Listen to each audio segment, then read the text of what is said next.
తర్వాత ఎక్కడికి వచ్చారండి అక్కడ నుండి? నాకు అక్కడ ప్రమోషన్ వచ్చింది. ప్రమోషన్ వచ్చిన తర్వాత అగైన్ నాకు ఎస్బీఐ ఇన్స్పెక్టర్గా పోస్టింగ్ వచ్చింది. అప్పుడు రాజేష్ కుమార్ ఎస్పీ గారు ఉన్నారు.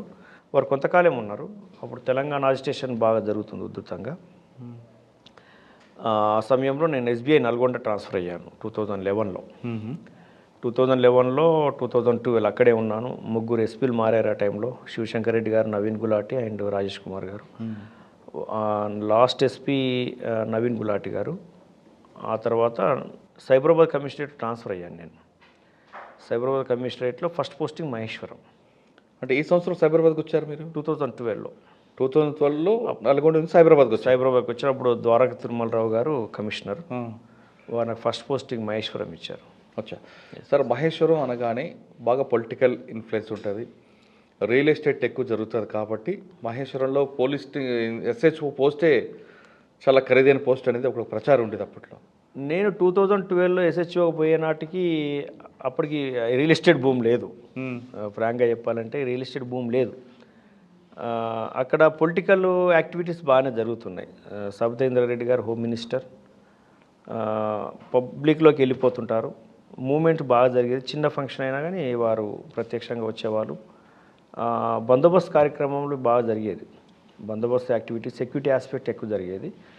ఈ రియల్ ఎస్టేటు ఇష్యూస్ చాలా నార్మల్గా తక్కువనే వచ్చేది. అంటే ట్రెస్ పాసులు, డ్యామేజ్లు, ఫోర్జరీ డాక్యుమెంట్స్. అప్పుడు 2006, 2009 వరకు ఉన్నటువంటి రియల్ ఎస్టేటు యాక్టివిటీస్ అప్పుడు జరిగినవి. ఏదైనా క్రైమ్ ఉంటే మా టైంలో కంప్లైంట్ అయ్యేది.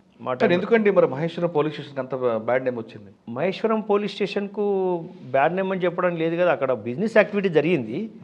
రియల్ ఎస్టేట్ బిజినెస్ యాక్టివిటీ కాదు, కూడా బిజినెసే కదా. బ్యాడ్ నేమ్ అని చెప్పడం. మహేశ్వరం ఎస్హెచ్ఓ పోస్ట్ కొంచెం కాస్ట్లీ పోస్ట్ అంటుంటారు. అప్పటి వరకు ఉండేది అది. మహేశ్వరం అనేది కోరుకొని పోయేవాళ్ళు. ఆఫీసర్ కూడా ఎవరైనా ఇన్ఫ్లుయెన్స్ చేస్తే ఆఫీసర్కి ఇచ్చే పరిస్థితి, ఆఫీసర్కి పోస్టింగ్ ఇచ్చే పరిస్థితి అట్లా జరిగేది. బట్ నేను వచ్చే సమయానికి ద్వారక తిరుమలరావు గారు మరి ఆయన వారు ఏం ఆలోచించారో తెలియదు. అక్కడ హోమ్ మినిస్టర్ గారి ప్రాంతం కాబట్టి నేను ఉండాలనుకున్నట్టున్నారు.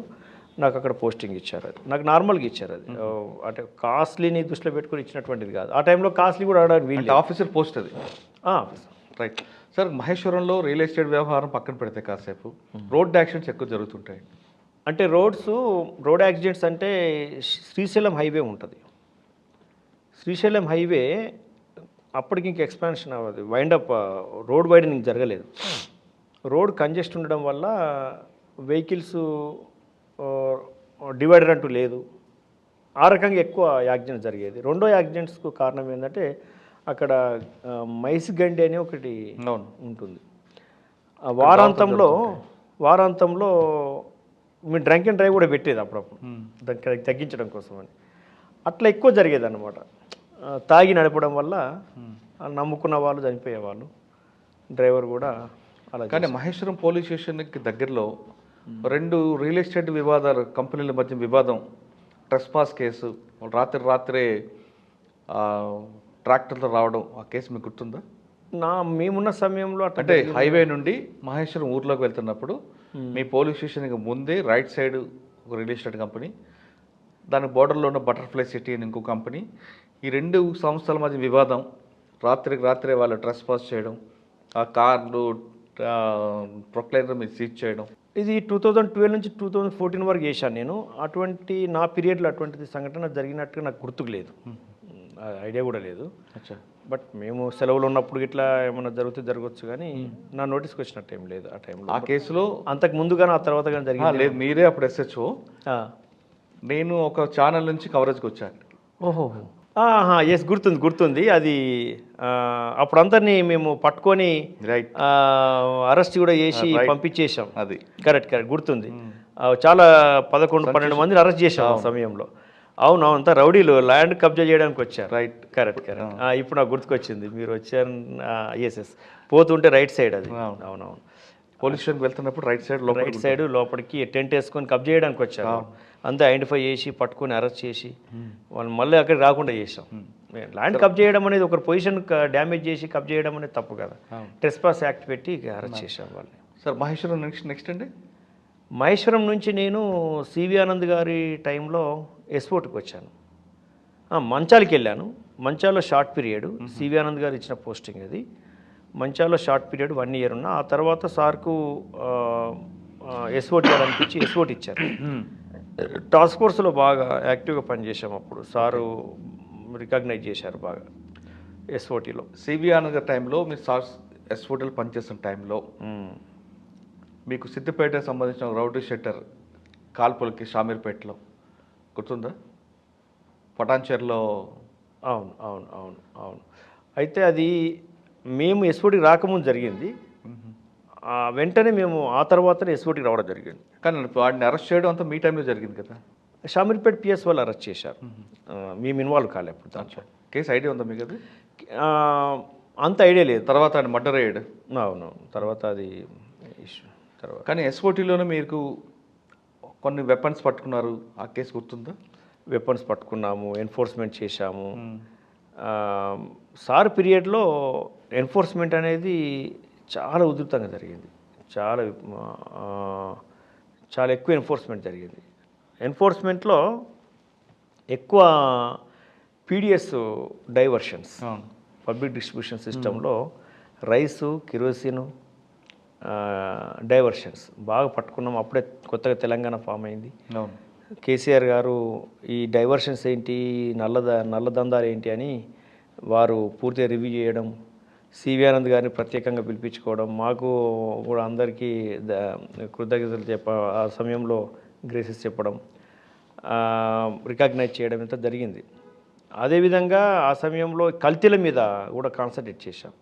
కల్తీ పాలు, కల్తీ ఇవన్నీ ఫుడ్ ఐటమ్స్ ప్రొడక్ట్ చేసే వాటి మీద మేము రైడ్ చేసి పట్టుకొని ఆ కల్తీని నిరోధించడం, ఇటువంటి ప్రయత్నాలు బాగా చేశాం. ఓకే. ఎస్ఓటీ తర్వాత అండి? ఎస్ఓటీ తర్వాత నేను రాయదుర్గం ఇన్స్పెక్టర్గా షార్ట్ పీరియడ్ ఉన్నాను.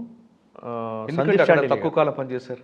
సందీప్ షాండిలియా గారు ఇచ్చారు పోస్టింగ్. అది గచ్చిబౌలి కోసము కొంతమంది ప్రయత్నం చేస్తున్నారు. గచ్చిబౌలి అప్పుడే చంద్రకాంత్ గారు ట్రాన్స్ఫర్ అయ్యారు. వాళ్ళు ట్రాన్స్ఫర్ అయిన తర్వాత కొంతమంది ప్రయత్నం చేస్తున్నారు. వాళ్ళు ఎవరు కూడా సార్కి ఎలిజిబుల్ అనిపించలే. అయితే నేను రాయదుర్గము గచ్చిబౌలి కంటే కంపారిటివ్లీ రాయదుర్గం కొంత చిన్న జ్యూడిక్షన్ అని అంటారు. అయితే గచ్చిబౌలి నాకైతే గచ్చిబౌలి కరెక్ట్ సూట్ అవుతుందని అనుకున్నారట. అనుకుని గచ్చిబౌలి నాకు. కానీ గచ్చిబౌలి పోలీస్ స్టేషన్కి లోకల్ ఎమ్మెల్యేతో పాటు మరికొంత ఎమ్మెల్యే లెటర్లు ఇచ్చినా ఆ లెటర్లు పక్కన పెట్టి మీకే ఇవ్వడానికి ప్రధాన కారణం. నేను అంతకుముందు ఎస్ఓటీలో పనిచేశాను. నా గురించి ఎస్ఓటీలో నేను పనిచేసిన విధానము, నా వృత్తి నైపుణ్యము, నా డిసిప్లిన్ అంతా సారు చెప్పి డిస్కస్ చేసి ఇచ్చాడని నాకు తెలిసింది. ఎస్ఓటీలో ఉన్నప్పుడు Muthoot finance offence, Ramachandrapuram Muthoot finance offence అయింది. ముత్తూట్ ఫైనాన్స్ అఫెన్స్లో కీలకంగా నేను పనిచేయడంలో నేను ఒకరిని. పూర్తిగా డేటా అనాలిసిస్ చేసి వాళ్ళు ఎక్కడి నుంచి వచ్చారు, రూటు ఎక్కడ. ముత్తూట్ ఫైనాన్స్ 2 సార్లు జరిగింది, same branch. Second time first time? Second time పెద్ద అఫెన్స్. 42 kgs తీసుకొచ్చి చూపించి బెదిరించి తీసుకెళ్లారు. 42 kgs గోల్డ్. దాంట్లో బాగా రాత్రింబవళ్ళు పనిచేశాం. మా వర్క్ స్టైల్ సార్కి బాగా నచ్చింది. ఎక్కడి నుంచి వచ్చారు, ఎక్కడ బండి ఆగిపోయింది, ఎక్కడ ఫోన్లు ఆగిపోయాయి, మొత్తం ఉంటే డేటా అంతా డీటెయిల్స్ ఇచ్చేసాం. ఆ డీటెయిల్స్ మీదనే మొత్తం వర్కౌట్ అయింది, దొరికారు. చాలా సాటిస్ఫై అయ్యారు సార్. సార్ ఆ కేసులో వాడు బ్లాక్ కలర్ స్కార్పియో వేసుకుంటూ ఓఆర్ఆర్ మీద తిరుగుతుంటాడు కదండి. లాస్ట్ ఎఫెన్స్ అయిన తర్వాత ఓఆర్ఆర్ మీద ఎక్కువ మూమెంట్ ఉంటుంది వాడిది. ఓఆర్ఆర్ మీద మూమెంట్ ఏం లేదు. ఓఆర్ నుంచి ఒక దగ్గర డౌన్ అయ్యి తర్వాత వాడి వైపు వెళ్ళిపోయారు. ఇటు వాడి వైపు అక్కడెక్కడ ఒక దగ్గర వాడి దగ్గర వెహికల్ డంప్ చేస్తాడు. వాడి దగ్గర డంప్ చేసేసి కొంతమంది వెళ్ళిపోతారు అక్కడ నుంచి. ఒకరు మాత్రమే, ఒక అక్యూజ్డ్ మాత్రమే వెహికల్ తీసుకెళ్ళడానికి అక్కడ ఉండిపోతాడు. మాకున్నటువంటి టెక్నాలజీ ఆ ప్రాసెస్లో ఆ వ్యక్తిని పట్టుకుంటాం, మిగతా వాళ్ళు కూడా పట్టుకుంటాం. ఆ వర్క్ స్టైల్ నచ్చి సార్ మీకు గచ్చిబౌలి? ఆ వర్క్ స్టైల్ నచ్చి సారు బాగా అట్రాక్ట్ అయ్యి, అప్పుడే నేను ఒక అక్యూజ్డ్ దొరకట్లేదు, సుందర్ అని. వానికి వచ్చిన చాలాసార్లు టీమ్స్ పోతున్నాయి, ముంబైకి వస్తున్నారు. ఈసారి టీం పంపడం ఎందుకని నేనే వెళ్ళాను. టీమ్స్ వెళ్ళి ఆ వ్యక్తిని పగడబందీగా ప్రాసెస్ చేసి పట్టుకొని వచ్చాం. అప్పుడు కూడా సార్కి ఇంకా ప్రూవ్ అయిపోయింది. వాడు పైనుంచి దూకడానికి ప్రయత్నం చేశాడు కదా అప్పుడు. అది స్వదేశీ మిల్ ఏరియాలో అంటే ఆ స్కోప్ ఇవ్వకుండా మేము టీమ్స్ పెట్టుకొని బాల్కనీ ఉంది దానికి, ఆ 19th ఫ్లోర్లో ఉంటాడు. అవును. ఆ స్కోప్ ఇవ్వకుండా పట్టుకొని తీసుకొచ్చి. ఓకే, గచ్చిబౌలి రాగానే చాలా కేసులు ఉంటాయి. గచ్చిబౌలి అనేది హైటెక్ సాఫ్ట్వేర్ కంపెనీలు. అక్కడ చిన్న ఇష్యూ జరిగినా నేషనల్ వైడ్గా దానికి ప్రయారిటీ ఉంటుంది. ఒకవైపు సాఫ్ట్వేర్ కంపెనీల భద్రత, చిన్న ఇష్యూ కూడా జరగకూడదు. రెండోది పింకీ మర్డర్ కేసు. నేను వెళ్ళిన 5 డేస్కే అయింది. వెల్కమ్ 25 డేస్కి అయింది. అదే మీకు ఇన్విటేషన్. చాలా పెద్ద కేసు, అసలు అన్నౌన్ కేసు. అప్పుడు సందీప్ షాండిలే గారు, అప్పటికే మేమంతా టాస్క్ ఫోర్స్లో పనిచేసి ట్రాకింగ్ మీద కానీ ఇన్వెస్టిగేషన్ డిటెక్షన్ అనే దాని మీద బాగా నాలెడ్జ్ ఉంది అప్పటికే. ఆ కేసు డిటెక్ట్ అయిన తర్వాత కేసు రిపోర్ట్ అయిన తర్వాత డిటెక్షన్ చేయాలనే కసి పెరిగింది ఆ సమయంలో. అన్ని టీంల యొక్క సపోర్ట్ తీసుకొని, సార్ సపోర్ట్ తీసుకొని, ఆ సమయంలో మాకు ఏసీపీ శ్యాంప్రసాదరావు గారు, డీసీపీ విశ్వప్రసాద్ గారు ఐపీఎస్, వీరు దగ్గరుండి వాళ్ళ నాయకత్వం వహించడం, వాళ్ళ సపోర్ట్ ఎప్పటికప్పుడు తీసుకోవడం, సిపి గారు ఎప్పటికప్పుడు ఆయన వారు అడగడం, మేము ఆయన చెప్పడం, ఈ కేసు ఎట్లా డిటెక్ట్ చేయాలని చెప్పి అందరి సపోర్ట్తో డిటెక్ట్ చేయడం జరిగింది. కేసు డిటెక్షన్తో పాటు ఇన్వెస్టిగేషన్ కూడా అలా ఒక్కొక్క పాయింట్, ప్రతి ఇన్వెస్టిగేషన్లో దొరికిన ప్రతి క్లూ, ప్రతి సైంటిఫిక్ ఎవిడెన్స్, ప్రతి అక్యూడ్కి కనెక్ట్ చేయడంలో విఫలం కాలేదు. మేము ఖచ్చితంగా సక్సెస్ అయ్యాం. ఈ కేసు ఛార్జ్షీట్ వేసే సమయంలో సజ్జనార్ గారు సిపి సజ్జనార్ గారు ఈ ఛార్జ్షీట్ పగడ్బందీగా పర్ఫెక్ట్గా ఫైల్ చేయించడంలో సారు అప్పుడప్పుడు రివ్యూ పెట్టేది.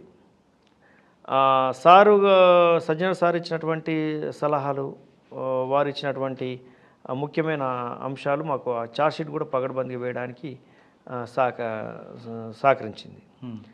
వారి సమయంలో ఛార్జ్షీట్ వేసిన తర్వాత వారి సమయంలోనే, వారి టెన్యూర్ టైంలోనే most of the witnesses examine అయ్యారు కోర్టులో. ఆ సమయంలోనే అది కేసు ప్రాసిక్యూషన్ కంప్లీట్ అయిపోయి ట్రయల్ కంప్లీట్ అయిద్దని అనుకున్నాం, కానీ ఆ తర్వాత రెగ్యులర్ కోర్టు జడ్జి లేక పోస్ట్ పోన్ అయింది. ఈ మధ్యకాలంలో కంక్లూడ్ అయింది బెస్ట్, మంచి సాటిస్ఫాక్టరీ లెవెల్ కన్విక్షన్తో. అక్యూజ్డ్ బీహార్కు బెయిల్ తీసుకొని పోతే బీహార్ పారిపోయేవాళ్ళు, బీహార్ పోయిన తర్వాత మళ్ళీ కోర్టుకు రాకపోయేవాళ్ళు, అక్కడ నుంచి వాళ్ళు మల్టిపుల్ స్టేట్స్కి వెళ్ళిపోయేవాళ్ళు. ఆ కేసు ఇంకా నెవర్ ఎండింగ్ అలా ఉండేది. అందుకే ఆ స్కోప్ ఇవ్వకుండా ఏం చేశామంటే, వాళ్ళు ఎన్నిసార్లు బెయిల్ వేసినా రకరకాల కారణాలు కోర్టు ముందు పెట్టి కోర్టును ఒప్పించి మెప్పించి బెయిల్ దొరకకుండా చేశాం 6 సంవత్సరాలు. మొత్తం మీద ఆ జైల్లో ఉంచి, జైలు నుంచి అంటే జైల్ ట్రయల్, ఆ ట్రయల్ నుంచి వాళ్ళ కన్విక్షన్ కన్ఫర్మ్ అయ్యేటట్టు. సార్, జైలుకి జనరల్గా బెయిల్ 45 డేస్ తర్వాత బెయిల్ 90 డేస్ అనుకుందాం ఇస్తారు. ఒకసారి అవుద్ది, రెండోసారి హైకోర్టు, సుప్రీంకోర్టు వరకు వెళ్ళే అవకాశం ఉంటుంది కదా వాళ్ళకి? ఉంటుంది, వెళ్తారు. వీళ్ళు వెళ్ళడానికి స్కోప్ ఉంది, కానీ వీళ్ళు పదే బెయిల్ పిటిషన్ వేస్తూ కోర్టు నొప్పిద్దామని చూశారు. ఓకే, మేము కూడా పదే రకరకాల సెన్సిటివ్ కారణాలు ముందు పెట్టాం. ఒకసారి జతిన్ అదే ఊళ్ళో ఉంటాడు, అక్యూజ్ అదే ఊళ్ళో ఉంటాడు, జతిన్ ఐ విట్నెస్ కాబట్టి చంపేస్తారు అని ఒక కారణం చెప్పడం. రెండవ కారణము, ఈ పేరెంట్స్, డిసీజ్డ్ యొక్క పేరెంట్స్ పేదవాళ్ళు, వీళ్ళేమో భూస్వాములు, వాళ్ళని చంపేస్తారని చెప్పడం. మూడో కారణము, వీళ్ళంతా అక్కడ మళ్ళీ పోతే దొరకరు.